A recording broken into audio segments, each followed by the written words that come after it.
नमस्कार. आरोग्य सेवक पदासाठी अर्ज करताना पात्रतेवरून खूप गोंधळ होतो नाही का?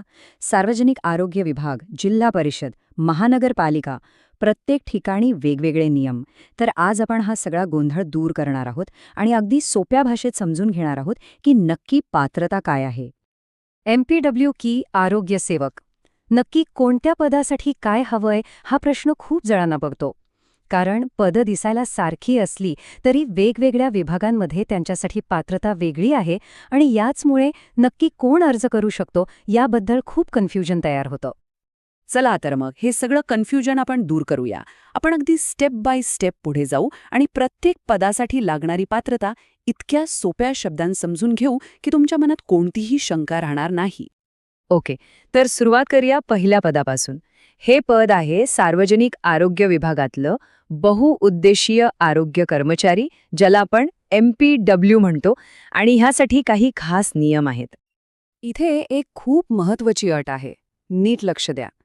या पदासाठी फक्त 12वी सायन्स होऊन चालत नाही, तर अर्ज करण्याच्या तारखेच्या आधी तुमचा सॅनिटरी इन्स्पेक्टरचा कोर्स पूर्ण झालेला असणं बंधनकारक आहे. म्हणजे दोन्ही गोष्टी हव्यात तरच तुम्ही अर्ज करू शकता. हे झालं सार्वजनिक आरोग्य विभागाचं. आता वळूया जिल्हा परिषद आणि महानगरपालिकेकडे आणि बघूया की तिथे नियम कसे बदलतात. आणि इथेच तो खरा फरक आहे.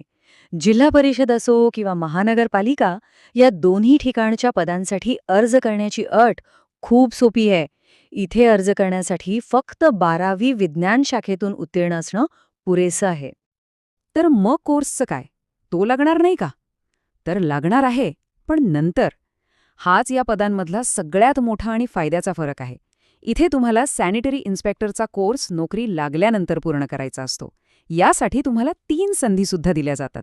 म्हणजे आधी नोकरी, मग कोर्स. ठीक आहे, तर आतापर्यंत आपण जे काही पाहिलं ते सगळं एकाच ठिकाणी मांडून बघूया, म्हणजे पूर्ण चित्र एकदम स्पष्ट होईल. हा तक्ता बघा. आता किती सोपं वाटतंय. अर्ज करण्याची पात्रता या कॉलममध्येच सगळा फरक आहे. सार्वजनिक आरोग्य विभागासाठी 12वी सायन्स आणि SI कोर्स दोन्ही आधीच पाहिजे. पण जिल्हा परिषद आणि महानगरपालिकेसाठी फक्त 12वी सायन्सच्या बेसवर तुम्ही अर्ज करू शकता. तर ह्या सगळ्या चर्चेचा सार काय? कळीचा मुद्दा एकच आहे.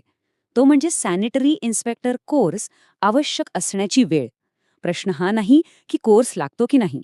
प्रश्न हा आहे की तो कधी लागतो. एका ठिकाणी अर्ज करण्यापूर्वी आणि इतर ठिकाणी नोकरी लागल्यानंतर. हाच तो सगळ्यात महत्त्वाचा फरक आहे. तर आता सगळी माहिती तुमच्या समोर स्पष्ट आहे. आता तुम्हीच विचार करा की तुमच्या सध्याच्या पात्रतेनुसार तुमच्यासाठी सर्वोत्तम पर्याय कोणता आहे. या माहितीच्या आधारावर एक योग्य निर्णय घ्यायला तुम्हाला नक्कीच मदत होईल.